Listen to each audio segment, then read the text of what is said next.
Be right here, don't waste time. Be right here, don't waste time. Life is fleeting, thoughts be competing. The past versus present and the future so misleading. Sometimes being still is what we're needing most. So connect with your breath, don't worry about the next moment. See, summers we be counting, bills never stop mounting. So breathe and be right here, my dear. Oh, be right here, don't waste time. Don't waste time. Be right here, don't waste time. Don't waste time. I allow myself to relax in the present. I choose to be in the present. I am here now as I love and approve of myself right in this moment, right here, being right here.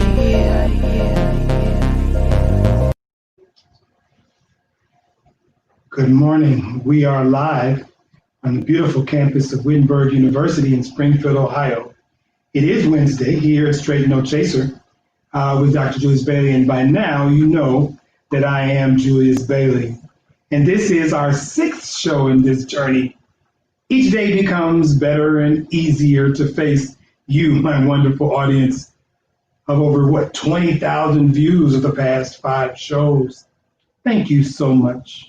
I don't take your time for granted. We do our best here to present you informative, cultural, and educational, and even spiritual nourishment to sort of balance some of the COVID-19 related mess that we hear about all day long. Would you do me a favor and like our page, Straight No Chaser with Dr. Julius Bailey? We also have the show on YouTube. Please subscribe to that at Dr. Julius Bailey. So look, generally I have a monologue to take up some time, but our show is just so rich with energy and brilliance that I don't have anything to say. But I will make this shameless plug. You do know that I am an author of 5 books and 1 memoir. You know that my 2020 title, Racism, Hypocrisy, and Bad Faith, is something that you definitely need to have. Hit me up at juliusbailey.com or broadviewpress.com or any of your online retailers and get to know me a little bit better. Both of our guests today actually have been featured in edited volumes of my hip hop work today. With Toni Blackman, she was featured in the Jay-Z book, the 2010 piece, and Dr. Bradley was featured in the Kanye West piece, right? So I want to introduce my co-host, Tisa. Just yesterday, right? We just seen down the road in Columbus, right? The feds rolled up on the Speaker of the House. What did you think about that when you saw that? Man, hey. No respecters of persons. They got to do what they got to do. I know that's right. I know that's right. But $60 million bribe the dude took, from an energy company. Man. 60 million. 60 million. Not 6 million. 60. $60 million. It's just strange because we already have an electorate that is torn apart by mistrust in government. and all our hate against people of color, Right. poor people that our president and his cronies put forth. And to hear about a $60 million bribe in a COVID-19 reality when folk broke, Okay. the unemployment insurance about to stop in a week, and you got this dude out there in Columbus. Some people can't even pay their rent. Exactly. And so we need trustworthy leadership. We need accountable and moral leadership. Maybe we need Bailey 2020. I was gonna say that's where you come into play. Oh no! That is where you come into play. I don't know, but listen, I know that we need to hold people accountable, and we're gonna see what the future holds. But we're just excited for today. I digress. Listen, we're about to play a short clip, audience. This is Straight No Chaser with Dr. Julius Bailey. This is my co-host, Ms. Tisa. We're about to play this clip for you right now.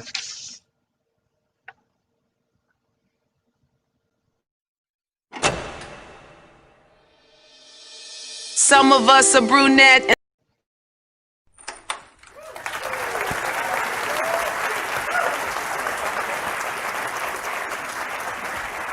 Hip hop is not music.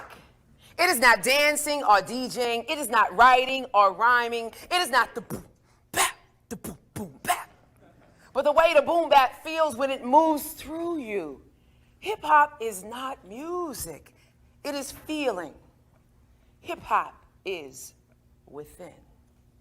So I wanted to start out with that piece because I want to make a clarifying statement. I want to be talking about the cipher. And when we're talking about the cipher, we've got to refer back to hip hop a great deal. So I want to start first. How many of you like hip hop? Okay, number. Okay, good. How many of you have problems with hip hop? Okay, about half of those people, right?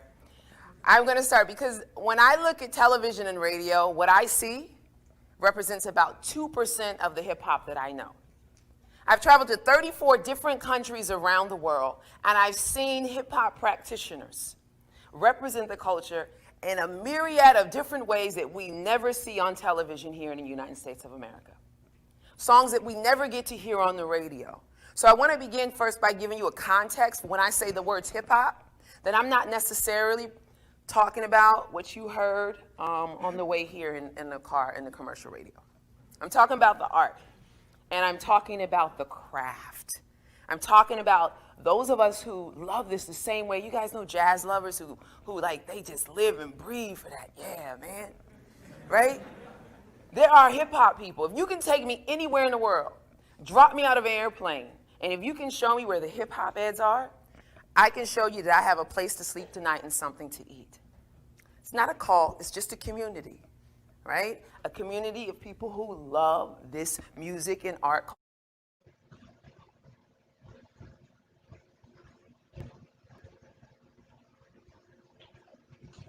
Ladies and gentlemen, author, recording artist, teacher, poet, United States Department of State Ambassador for Hip Hop, global educator, we welcome Miss Toni Blackman. How are you, Toni? Good morning. I am good. You see, we started our show with All About You. You know what I'm saying? The clip we just witnessed identified this conversation of hip hop culture as community. Let's kind of talk first. What has it meant for you to be the U.S. State Department's first ambassador for hip hop? And what examples or what countries have you witnessed this idea of community in formation? Well, the work, the opportunity came organically, and it was a divine order. The year prior, I can't remember her name, was a journalist. I was featured in BET when BET had a magazine, and she referred to me as a musical ambassador for hip hop. And it was the first time someone had used that term. And then that following year, I got the call. And for me, as a woman in hip hop, for me, that's what made it deep. That's what made it intense. And then what also made it very real for me is that my first assignments were in West Africa.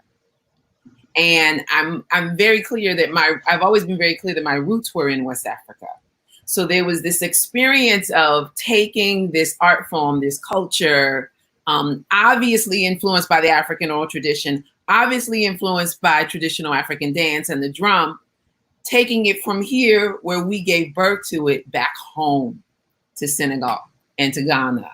And I think the connection to Africa, the connection to my roots, the connection to our ancestors weighs heavy on me, and I walk with it, and I walk with it very, very proudly. I dealt with pushback for many years because I was working with the Department of State, which has its own legacy and its own history, and I've dealt with some attacks as well. But I always came back to that if not me, who, representing my country and my culture, and that my grandfather, my great-grandfather, my ancestors built this country, right? And so it's been this up and down experience and relationship for me to function in this way, in really standing in my power, standing in my truth, and standing in what I have access to in terms of change, in terms of bridge building, in terms of creating lifetime networks, in terms of clarifying not only my personal identity, but allowing people who are of African descent on the continent to be introduced to our history and our culture and our presence, which we often forget that they too are uneducated. Yeah. We know nothing about Africa. They know nothing about us. I mean, the stories I have are just absolutely amazing.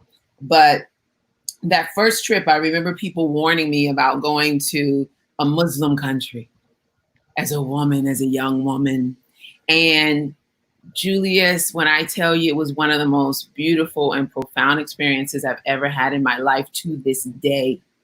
And we're speaking at the National School of the Arts in Dakar, and there were two elder Senegalese men in traditional garb, and one motioned for me to come, and then he called the translator over as well.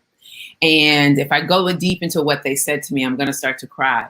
But it was a moment of acknowledge. It was a moment of recognition. It was a moment of affirmation. It was a moment of celebration. And for me, it was a moment of not buying into the myth and the story that we tell ourselves about Black people, about African people, and about men and women and gender, which, because it was true in that experience, doesn't mean it is true in all of our experiences. Right. And these men basically like wrapped like some sort of spiritual force shield around me and told me who I was to myself when I was too young to even know the power of what it was I was doing and experiencing. And they told me to keep on keeping on. And they blessed me and prayed for me. And so I've carried that throughout the years, because I know the essence of what it means to be hip hop. Wow. The essence of what it truly means to be hip hop. Definitely. That's powerful. That's a powerful story. I know that you had mentioned to me recently that you currently work with a number of brothers and sisters from the continent that's working under you right now. Can you talk a little bit about some of your networks and mentees that you're working with now? Yeah, I think that we, first of all, Rhyme Like a Girl is a project that I started. It came out of the work I did with Freestyle Union and my a fellowship that I had with the Echo and Green Foundation. And then I Open Society Institute, I had a fellowship to kind of seed and figure out what Rhyme Like a Girl was to become. And so we were able to do tours, diplomacy tours to Uganda. I have a partnership with a woman. She's a B-girl. She's a dancer. She's a choreographer. And she's a social entrepreneur. And so she has a project called She Is Hip Hop. And so we're partnering on an endeavor. And then there's the crew in Nairobi. There's a woman named Nemo Futuristic. and that's her hip hop name. And she organizes and founded a project called Sauti za Mabinti. And she creates platforms for women artists to create and flourish. There's a crew of MCs in Dakar, Senegal, and they are affiliates from like a girl Senegal. And there's some young brothers too, who will not let me forget who they are. There's one in my WhatsApp message right now. And one I'm working there's a few MCs who I've been mentoring, and then there's a brother, his hip hop name is Emor, but he's from Nairobi, and he's this incredibly brilliant visual artist, videographer, cinematographer, and painter, who also happens to be a dope MC. Okay. And so we've been building and just looking at the alignment of our experiences, and me being able to be a sounding board. I am mentor / auntie, / business partner with many of them. And it's been an exciting experience for me to be able to pour into young people at a time where I now know how to receive from them as well. So that there's many around me, but I set up my relationships now so that my cup is also being filled and refilled. That's powerful. That's powerful work. And it doesn't surprise me. I mean, it doesn't surprise me. I know you came from, the northern part of the Bay Area, yes, California, and you came to Washington, D.C. at Howard. I think you're at a class or two in front of me.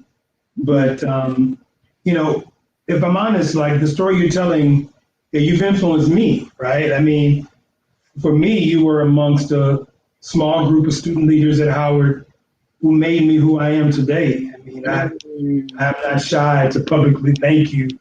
And thank you. And also, obviously, our friend Mayor Raz Baraka in Newark, our dear sister April Silver. Yes. The three of you instilled in me, quite frankly, the confidence to speak, right? When I ran for student body president, right? Our late sister Stephanie, you remember Stephanie, right? Our late sister Stephanie said, you have to go spend time with Toni before we run you as president, And I still remember those meetings in your apartment, like, and you would engage, you would straighten my back up, you would, you would take me through these breathing exercises and dare me to speak. Yeah. And I just want to say, I know I don't want to get all emotional, but I just want to say that if today becomes, this is July 22nd, if today becomes my last day on earth, let it not be forgotten that Toni Blackman was responsible for whoever I am today. I love you, and I thank you for that. Thanks. But I'm not the only one you've impacted, obviously, and you are the creator, as you mentioned, of the Rhyme Like a Girl project, and you were recognized by Dove Soap, right? And so we're about to show a video by the Dove Soap commercial that you made, but you were recognized as a Dove Soap model. And so I want the audience to see this video. Okay. Some of us are brunette and some of us are black. Some of us are skinny and some of us are fat. But you got to understand, here are all the facts. You got to love yourself, gotta be true like that. Toni Blackman stands in a classroom, leading a group of teenage girls through her groundbreaking hip-hop workshop, Rhyme Like a Girl. Toni tells them they're going to be doing freestyle poetry and spoken word. They're scared. Some girls speak so quietly, you can't hear them. But Toni's belief in the ability of spoken word to transform lives is irresistible. We don't want people to think that we think we're all that. And I say, think you're all that. Rock the mic refers to the idea of being bold, being audacious, and using your smarts and not diminishing your intelligence, your intellect, your brilliance, your light. Hold that image of Toni as her fabulous self. See how comfortable she is in her body? Now see her growing up with issues about her weight. Toni grew up in a working class community where people pulled together. At 10 years old, the urge to perform her poetry blossomed. So did Toni's feeling that she was too fat to be any good. Her mother kept saying, with the best intentions, "You'd be so pretty if you just lost 10 pounds. In spite of it all, Toni began public speaking, emceeing, and rapping. After putting herself through college, Toni dove into the male-dominated world of hip-hop and found that her brand of laid-back blues rap was different from the guys. She rhymed like a girl, and they didn't think girl rappers could cut it. When she starts to succeed, the male performers get jealous, and her weight is still dragging her down. Dealing with my weight issues became, I guess, a huge part of my self-esteem journey, because it's very possible to have external confidence yet not have internal confidence. So when I look at my senior prom photo, I look at this girl who was homecoming queen, won the Spirit Award, on her way to Howard University, yet at the same time she was so insecure. Toni realizes it isn't enough for her to write and perform. She has to help others be better. She calls on all her courage and starts a freestyle workshop for girls and women to offer support and encouragement. Rhyme like a girl. It's wildly successful. Her work gets a lot of attention, and then something amazing happens. The American State Department creates a position just for her. Toni becomes the very first U.S. hip-hop cultural envoy, using hip-hop as a medium for empowerment and social awareness. Now, when Toni performs her own verse, her voice soars, and she's finally embraced her beauty. Toni, there are so many reasons why you should be famous, not only for inspiring women and girls all over the world, but for using your own voice to rock the mic.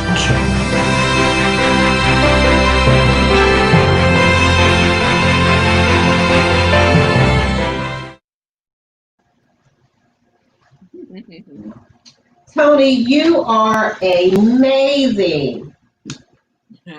And as I was watching that Dove commercial, it came to me, and it came to me really when you first came on and I heard your voice this morning.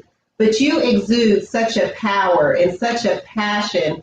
And not only is your power and your passion felt, but your influence is felt right now. And I'm pretty sure there's a mother, a sister, an aunt, a female mentor who may be needing to give a pep talk to an insecure teenager that is that they're a part of their support system. And with that being shared, can you gift that mother, that aunt, that sister the pep talk that they need so that they can pour in to that young one in their life?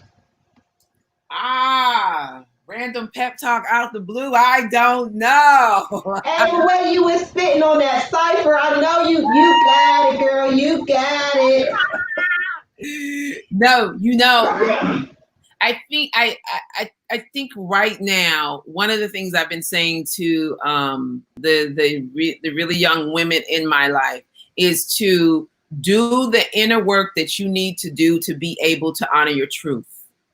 And to learn how to talk to yourself unapologetically and without shame. That it is not crazy to speak, to breathe life into self, to be able to truth yourself. And that means that sometimes we have to deprogram the lies that we've been told, deprogram the beliefs that are there. We don't know where they come from. Don't believe every thought that you think. That is key.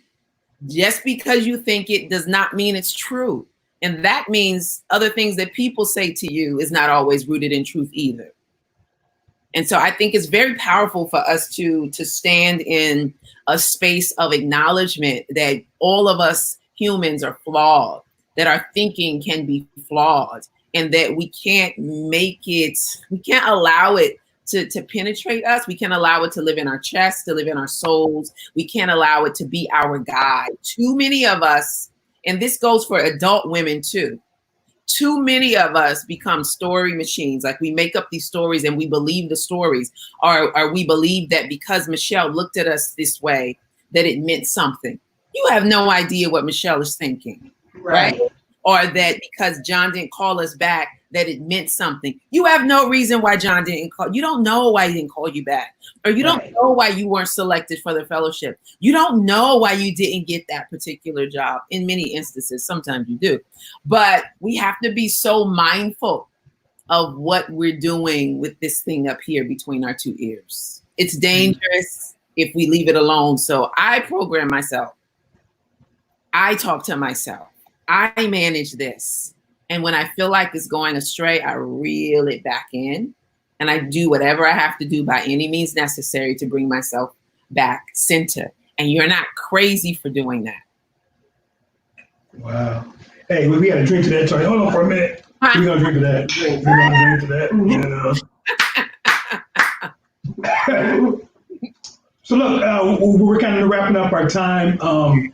I do have a kind of crazy question for you. So I don't remember the year, but I want to say for me, it was, I know I was in Boston, so it had to be somewhere around 95, 97, but LL Cool J had a song, I Need Love, you know, and I used to roll with that, you know. And so I'm just going to ask you, just kind of off the cuff, like, what is the most romantic hip hop cut that you know, or that moves and motivates you, and why?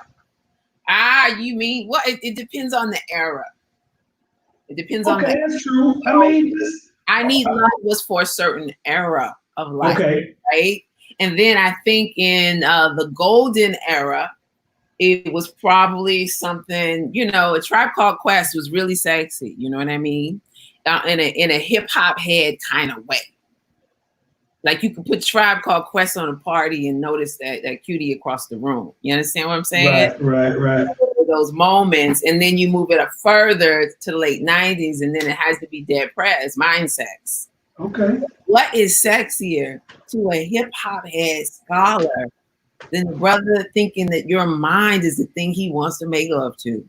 Yes. That is wonderful.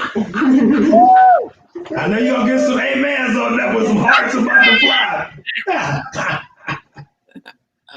Yes. No question. So thank you for that. So look, Toni, thank you for your time, for your continued strength and peace as you kind of do the important work for us. We would like to play your freedom song, I think. Are we ready for that one? I did with Stephanie J. Notes. It's a spoken word piece I recorded with Brooklyn vocalist Stephanie J. Note. Yeah, I think we have that. If not, then we'll just play a little bit later for our audience. Okay. But certainly, I want to thank you for all that you do again. Tisa? Yes. And I took a look at your website. When I tell you, it is a stellar example of you and your personality. It's so bright. It's so filled with encouragement. I was on it all night long the other day, just scrolling and listening and watching and bopping. And you got me thinking I can write about 16 bars, Toni. No, I'm the flow whisperer. Yes. The flow whisperer. I like that. I'm a workshop. I am an MC. You can join the next iteration. I know that's right. So you are listening to Toni Morrison, Global Hip Hop Ambassador, Global Educator. Toni Morrison. I mean, Toni Blackman. Namesake. She gonna have that legacy. She already got that legacy. Toni, can you tell us how to reach you? At Toni Blackman on Instagram, at Toni Blackman on Twitter. I'm also on Facebook, or ToniBlackmanBooking@gmail.com. My website is ToniBlackman.com. Thank you. Make it easy for you. Thank you very much. I appreciate you. And you have a great day, okay? All right. Peace. What you think? Man, shine on, sister. You hear me? Let's go ahead and drink to that, because we're about to get to Regina's. We got a video we're going to show. Yeah. That was phenomenal stuff there. Very much so. I'm ready to have a great week. Already, right? What? Man.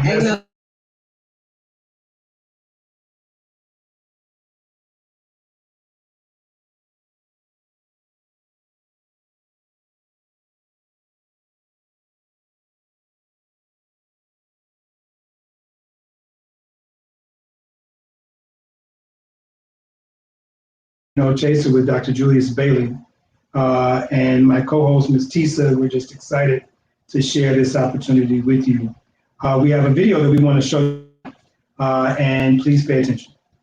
Hip hop is a tool for us to move past 1968. It is also a tool for us to recognize the illegibility of contemporary Southern Black experiences. We realize that we're the social outcasts, right? Speaking of outcasts, there were two in particular that I'm thinking about. A certain Mr. Antoine Big Boy Patton, who's from Savannah's, because remember, we pluralize everything in the South, Savannah's. And a certain Mr. Andre 3000 Benjamin, who are better known as outcasts. And their body of work in music is powerful in the fact that they took this idea of being outcasts, being rejected, and utilized that to move past something that is considered Southness, which is the connection of ideas, experiences, realities to the physical region we know as the South, to Southernness, which is the conceptualization of the South, right? The ability to create worlds outside of the physical, cultural, and historical renderings of what it means to be Southern. And this really came to a head at the 1995 Source Hip Hop Magazine Awards. It was in New York. We already in trouble. And they won for Best New Duo for their first album, Southern Playalistic Cadillac Music. Say that 3 times fast. And they're coming on stage, and all you hear is this booing in the background, and the booing is getting, louder and louder. And if you could boo in a New York dialect, it'd probably be like, boo, son. And Big Boy is like, we appreciate y'all letting us in your city, right? And trying to be diplomatic. And then Andre 3000 comes over, and he says a particular phrase that has become the battle cry for contemporary Southern Black folks. The South got something to say. And when he said the South got something to say, he didn't say it with an expiration date on it. He said the South got something to say then in 95 and now in 2017. And hip hop is the access point to do that. So when we say the mountaintop ain't flat, it's not a bad thing. We realize that. But on the one hand, hip hop helps us realize, yes, we have come a long way. But it's also a representation, yes, we still have a very long way to go. Thank you. Ladies and gentlemen, welcome to the audience, to you, a dear friend, a professor of English and African American Studies at Kennesaw State University. She is the co-host of the podcast. She's the author of numerous articles and hip-hop chapters, including, shameless plug, her chapter in the Kanye piece on Kanye West and his sonic cosmopolitanism. She's the author of both a fiction book, The Boondock Collage, Stories from the Hip-Hop South, and she is excited. I just saw her Facebook page yesterday. She's excited about her 2021 release that I think all of our educators are excited to read, which is Chronicling Stankonia, The Rise of the Hip Hop South. Straight No Chaser fan.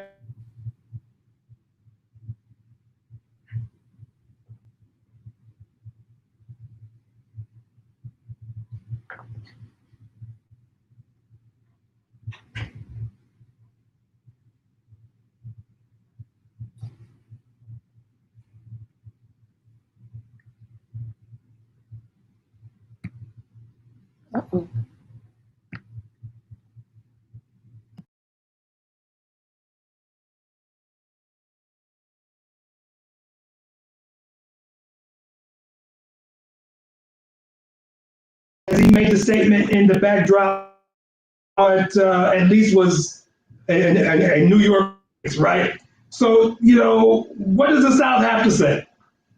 Everything. no, I just feel like, we are, I mean, it's interesting. We're in this current moment where the South influences hip hop to the point where the South is just mainstream hip hop now. There is no need for a regional identity in the ways that it was in the 90s and the early 2000s. So it's kind of like the work that was done in the 90s and the early 2000s has made way for the new generations of artists, because there are multiple generations of Southern hip hop artists now, right? That we currently hear on the radio waves. And I think with the work that I'm trying to do is, and it's the same thing with the Academy, you know what I'm saying? Like, we're always 50, 11 million years behind whatever's going on in the culture. So, I'm writing about stuff that happened in 95, 96, and we're in 2020, you know what I'm saying? And I'm still considered to be recent. You know what I mean? So in terms of what the pop has to say, I mean, like, I feel like, we've been saying it with the music, and now with, with Chronicle Stankonia and with a lot of the younger academics and journalists and stuff that are coming out, we're playing catch up in terms of showing what the South got to say and how they've been saying it for the last 20, 30 years. No, that's good stuff. So listen, you do everything, right? I mean, you are a professor. That's what you do. But I mean, you have a lot on your plate that you engage in. So, for those of us in the audience, or those few people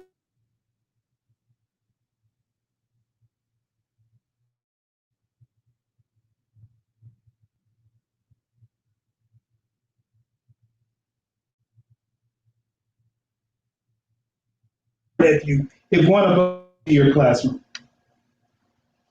One more time, because you were going in and out, Jay. Oh, I'm sorry. So, I mean, just as we think about you as a professor, as a teacher, as a scholar, what would we come, or what can we expect if we were to take a class with you or to study with you? The same title as your show, you know what I mean? It's all straight, no chaser. You know what I mean? I don't sugarcoat, you know what I'm saying? I feel like students come in to hear the real, in ways that they probably wouldn't get in other classes on campus. So it depends on what I'm teaching, actually. But the keep it 100 is universal across the board. So it doesn't matter if I'm teaching Survey of African American Literature, whether I'm teaching the Outcast class.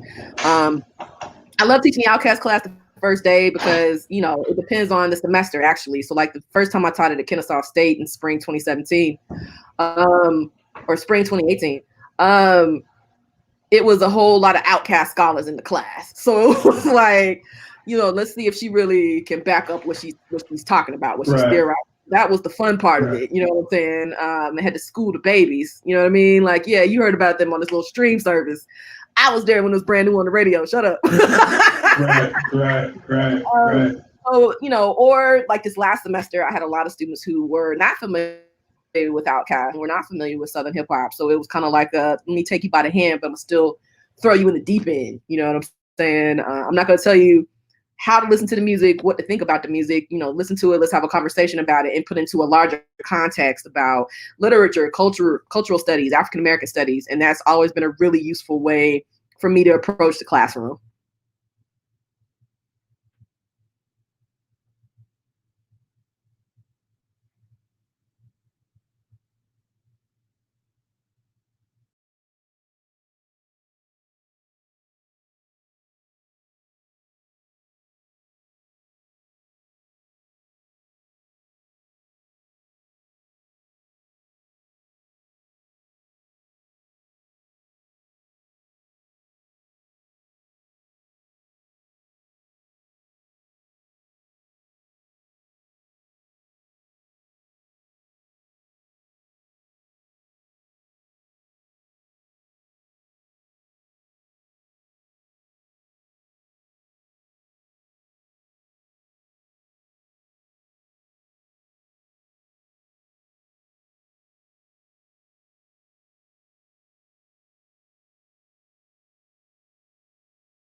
All right. Did you hear that question, Sister Gina? I didn't hear nothing. Technology ain't letting me be great today.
All right. Okay. Hi. Yeah. She's there. This is crazy. We gonna have to edit this and make it a little smoother. And so I do want to apologize. I don't know which end this is on, but obviously we just want to kind of have a conversation about how do you define the trap and its genealogy.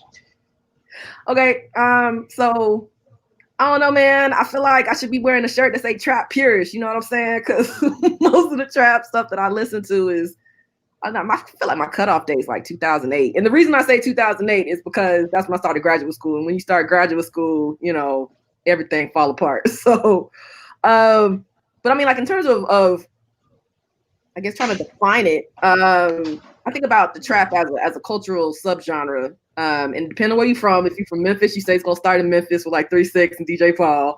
But I'm from Georgia, right. Down south Georgia girl for life in Atlanta. So I'm gonna say, because it's my interview, that you know, trap as we know it started in Atlanta. And the interesting thing about it is that it speaks to a particular set of experiences that often get pushed to the side in favor of this romanticized idea about how the South has progressed. And what trap music does is a gritty reminder that no, everything wasn't taken care of. You know what I'm saying? So again, depending on who you're talking to, but I mean, like for me, I think about Pocket Full of Stones with UGK in 1992. Mm-hmm. You know what I mean? That seems to be the go-to for a lot of the trap pioneers that we hear. That like we were listening to Pocket Full of Stones. You know what I'm saying? In Atlanta in particular, I think it's interesting because you got folks like Kilo Ali with Cocaine in 1990, but he wasn't like talking about trap how we knew it. It probably wasn't until, at least I think it wasn't until Cujo Goody on Thought Process in 1995 that we started formulating what we think trap is the way we think about it now. You know what I'm saying? So 95 with Cujo Goody, and then Outkast comes out with Wheels of Steel in 96 on ATLiens, and Big Boy is like, you know, don't go to the trap and ask questions. He bring up the trap again in 98, Spodio the Dopalicious. You got Backbone with Concrete Law in 2001, which comes out a couple of months before I'm Serious by T.I., but it wasn't until Trap Music in 03 that we finally have a term to define this drug culture influence with, you know, with trap. And, you know, I know that Brother Harris has been around here saying that he started trap. I don't agree with that. Brother Harris. The Reverend Dr. Brother Harris. the good Brother Harris. Professor Harris now, right? So what?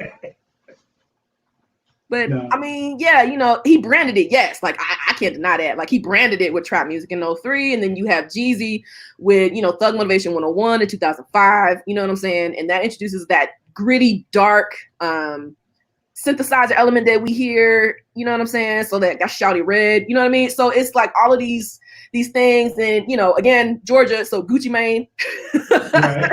you know what I mean? Then you get into the new folks, you know, like the Gottis and the Futures and the Migos and Lil Babies and all the babies. There's like 50, 11 babies. Lil Baby, Yo Mama's Baby. You know what I'm saying? Like, Come get your babies. Come get your baby. Right. Shoot, you know what I mean? No, that's right. No, that's a powerful history. And it's just important, you know, because as you know, you and I are both in the classroom, and she's a parent of a teen. And so, you know, we hear all these stories of these young people talk about they know what trap is, and we look at them like they lost their mind. You know what I'm saying? No, I mean, especially as a parent now, you know what I'm saying? Like, you know, I have a 19-year-old, you know what I mean? And, you know, she don't try it or me, but when she's feeling frisky, I have to remind her, your mother grew up in the era. Right. Your mother grew up in the era of the 360s and the little, listen, this ain't what you want. You know what I'm saying? Like, go get this. Right. Now, that's interesting. Speaking of 666, let me just kind of ask you this kind of question. So, you know, I enter into hip hop, quite frankly, and I'm be honest with the audience. You know, I enter into hip hop in the late '90s with Project Pat and Mystical. As a strange introduction, but that's how I came into it, right? Everybody got to get in. So, I then migrated to, you know, Goody Mob and the Memphis Boys and 8 Ball and MJG. Right. And I think, to me, all of those sort of together, they just, to me, sounded like my roots, some good old Baptist ministers or some deacons with a beat behind them. You know what I'm saying? I mean, you don't call me crazy, but can you speak to at least, you know, either A, have I lost my mind? Or B, if I got something going on there, is there a sort of an old black blues-like condition that those members that I've talked about and others have been speaking to? That's a little bit different, for instance, in Southern hip hop than a lot of those Atlanta boys and T.I., Luda, and Outkast and stuff like that. I mean, yeah. You can't be from Tennessee and not be influenced by the blues aesthetic. You know what I mean? You too close to Mississippi, first of all, to not have none of that good old, you know, red Delta Clay rub off on your music. But no, I mean, it speaks to the point that, you know, the South is not a monolith, which means that if it's not a monolith, there is no cookie cutter definition of Southern hip hop. You know what I mean? And it's exactly what you're kind of pointing out is that, you know, if you're from Georgia, you're going to hear that funk influence. You're going to hear the gospel influence. You know what I mean? Like that whole backwoods deacon thing that CeeLo Green does. You know what I'm saying? Right. Some revival type stuff. You go to Tennessee, of course you're going to hear that blues, especially in the bass of somebody like 8 Ball and MJG. Right. You know what I mean? Right. And you know, if you're in Louisiana, you're gonna hear the jazz influence, you're gonna hear the bounce influence. If you're in Texas, you're gonna hear that West Coast influence because they're so much closer to California than say to, you know, because they're west of the Mississippi. You know what I mean? So I think that the multiple influences that you hear in Southern hip hop are a reflection of the complexities of Southern Black experiences that often get pushed to the side in favor of this idea that, oh, if it doesn't check off these boxes, then it's not considered to be Southern hip hop, which is bull. You know what I mean? There are multiple genres of Southern hip hop. And I try to make sure that I tell my students that. It's like, yo, it depends on where you are. Because even within the same state, like I'm from Georgia, but Atlanta is different than Albany. Yeah. You know what I'm saying? Like if you were to put Outkast in conversation with Field Mob, for example, okay, because Benny, you know what I mean? You're going to hear more of that rural twang, that bluesy folk experience that you hear in the way that Field Mob delivers in ways that Outkast also pulls on that. You know what I mean? Like D'Angelo Robinson calls it country cosmopolitanism. You know what I mean? Where it's like you take the best of both worlds and create this new product of Southernness. Right. And Outkast is like the theoreticians of that. You know what I'm saying? So being able to work through that, but it still speaks to the point that depending on where you are, you're going to hear the local influences, the local flavors. And then once that becomes part of a larger conversation, ideally, it'll show you how dope and how complicated Southern hip hop is. Ideally, you know what I mean? But folks don't want ideal. They want commercial. Right. That's true. I think Toni just talked about that in her interview, just the idea that most of us are just connected to about 5 or 10% of what hip hop really is. Right. It's a culture, you know what I'm saying? And in the same way that it's a cultural thing in New York or on the West Coast, hip hop is a cultural thing in the South. It just roots differently. You know, if you want me to show how country I am, it take root different. Take root. You know what I'm saying? Different. You know what I mean? They gnarl different. They pull from influences differently. So I mean, like, it's one of the reasons that I love studying it, because I have stuff to study for decades. It's just so much, you know what I mean? So I'm on Outcast now, but I mean, starting to look at Crit. Right. The way that Crit thinks about it, you know what I mean, is something to talk about. So yeah. Right. So let me ask you, you know, time is wrapping up, and like I said, we're going to figure this out, and we're all going to be following you and the next project. Tell us a little bit about the project. So what can we expect in 2021 when Chronicling Stankonia comes out? What can we expect out of that project? You're going to get a whole bunch of Facebook Lives when I open that bit. I don't even drink like that, man, but I might have to go sneak. I might have to go sneak a dart. We're going to drink for you right here, sister. We're going to drink to that then, you know, Chronicling Stankonia, you know. Gonna drink for me one good time. You know what I'm saying? I might have to go and dip into my granddad's old stock. You know what I'm saying? Like, I'm just hyped. So that's the first thing. But I mean, like, what Chronicling Stankonia does is it talks about Outkast and the cultural influence of Outkast and how they theorize this idea of Southernness. You know what I mean? But then I extend out into how Southern hip hop itself helps us to update conversations about the Black South after the Civil Rights Movement. And it's not a diss against the Civil Rights Movement. Like, I've had a lot of older, whenever I do share work from the book, a lot of older folks kind of get in their feelings at first because they feel like I'm trying to discount what the work was in the 1950s and 1960s in the South. And I can never do that because my grandparents raised me. You know what I mean? Like, I was, you know, I was never not privy to or not put on game about the sacrifices that protesters of the Civil Rights Movement made. You know what I mean? What I hope that Chronicling Stankonia will do is to connect the dots. Like, what happens in the South after the Civil Rights Movement? It's a question that most folks don't ask because there's an assumption that, you know, you have these major markers of Southern identity that folks are comfortable with, right? So it's like you got slavery, the antebellum era, you got the Jim Crow era, you got the Civil Rights Movement, and then it goes, you know, like radio silence. Like, what happened in the South? Right. And then, like, folks are like, oh, well, they ain't doing nothing in the South. You know what I mean? Like, we're just down here being traumatized and scared of white folks and all of these, you know what I mean? The reality of that is that a lot of the protests that you heard about nationally were still happening in pockets across the South. It just wasn't on the radar of mass media. And then you also have, you know, folks are moving on, folks are having kids, new generations of Southerners are starting to develop. Well, how do we think about what we're seeing, what we're engaging? It's hip hop. Right. Hip hop.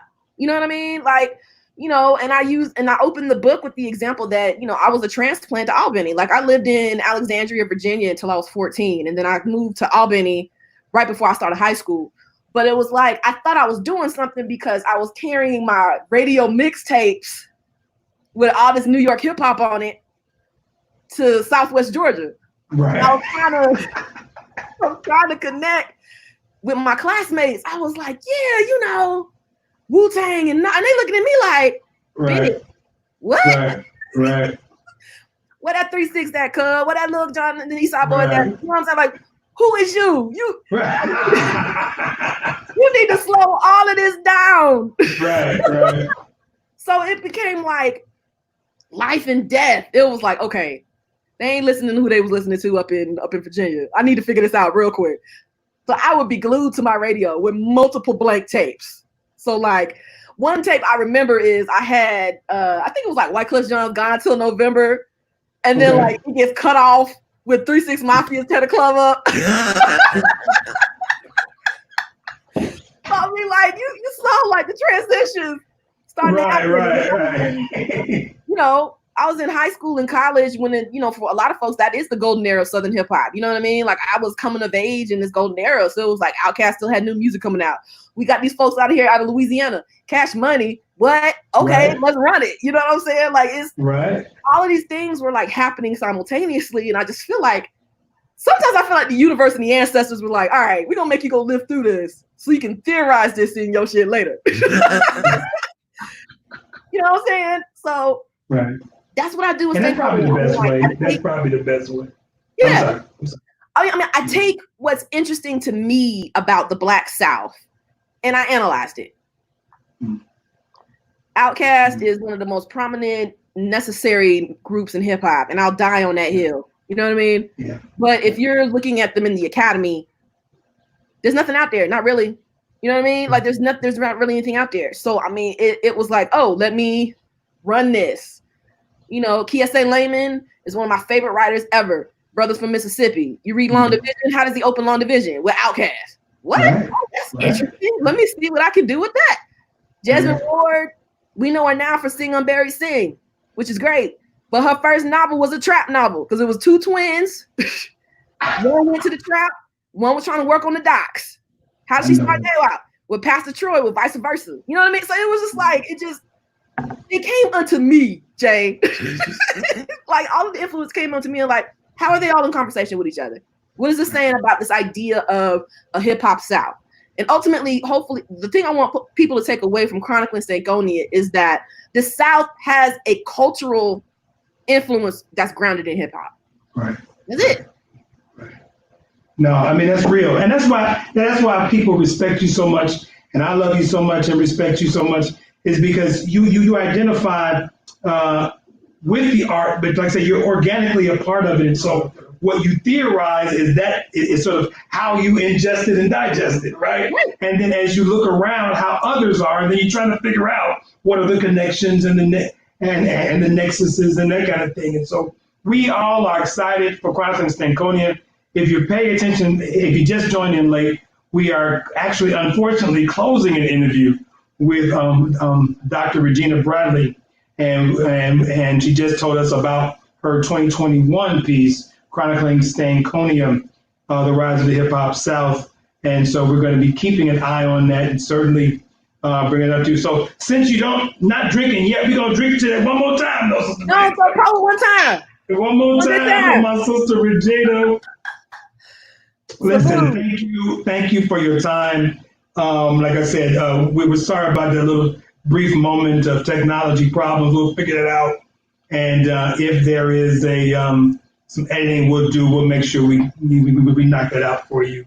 So thank you for your time. Thank you for your energy. Thank you for all that you do in the classroom and outside the classroom. Thank you for being a phenomenal colleague, for being sort of so fundamental to the hip hop education culture. I'm an old head, right? I'm dying out. And so I'm gonna let y'all just do y'all thing. And I'm appreciative of you. You have a wonderful day and a wonderful weekend. And thank you for stopping through the Straight No Chaser. I appreciate y'all. Y'all turn up for me one good time. What y'all drinking on though? Hey, Hope. And Dr. Bradley, I just want to thank you because within your interview, you made it evident that not only is hip hop a culture, but it's an energy. So I just thank you for that because you came through. How the kids say it, turn, lit, ready. I appreciate it. All right, you take care, Regina. All right, now y'all be easy. Thank you so much. All right, audience. So as you know, you've had the pleasure and the privilege. That's called the privilege. that right, you know what I'm saying? Of listening to both one of my longest and most important friends of my life, and Toni Blackman, who is an hip hop ambassador for the world. And I'm just privileged that she's poured into my life as a 20-year-old. She was about 22, I think, 21, 22. And she just said, Julius, if you're going to do this, we need to, make you feel comfortable. Right. And so she did that with me, right? Wow. And so now I know the work she does with Rhyme Like a Girl and everywhere else is just powerful work because it did something for me. Wow. And allowed me to sort of step out. But I was a stuttering kid. I'm a stuttering adult, but I was a bad stuttering kid dealing with issues of insecurity. And it was Toni Blackman that kind of pushed me through that. And then we had, of course, Dr. Regina Bradley, who, as you said, came through turned 3 years old. And I think her energy messed up the daggone internet. So look, if you're watching, you know right about now, it is the segment that still, as of today, is yet to be sponsored, but it's coming. I know it might be you watching right now. You can sponsor the I'll Drink to That segment. And every time we drink to that, we will shout your name out or shout your business out. And if you've been watching today, we didn't drop to a few things. So you might want to consider calling at me and being a sponsor. So who are we drinking to today? So today we will be drinking to Camille Hall. Camille Hall is a Springfield, Ohio native. She's a community organizer, and she is the program director of Promise Zone Crew, also known as PZC. Promise Zone Crew was founded in 2016. It's a free 6-week summer program that aims to help and build the character of youth in grades 4 through 8 by utilizing a curriculum centered around the 5 elements of the hip hop culture. If you want to know what those 5 elements are, then you'll have to get in contact with Camille Hall of the Promise Zone Crew.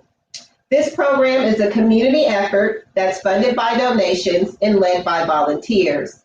Camille herself benefited from youth programming as a child, and this contributed to her passion to give back to the community as an adult. Later on today, we will most definitely tag her in her links of how to get in contact with her and how you can contribute to Promise Zone Crew. Well, to Camille and the Promise Zone Crew, I'll drink to that.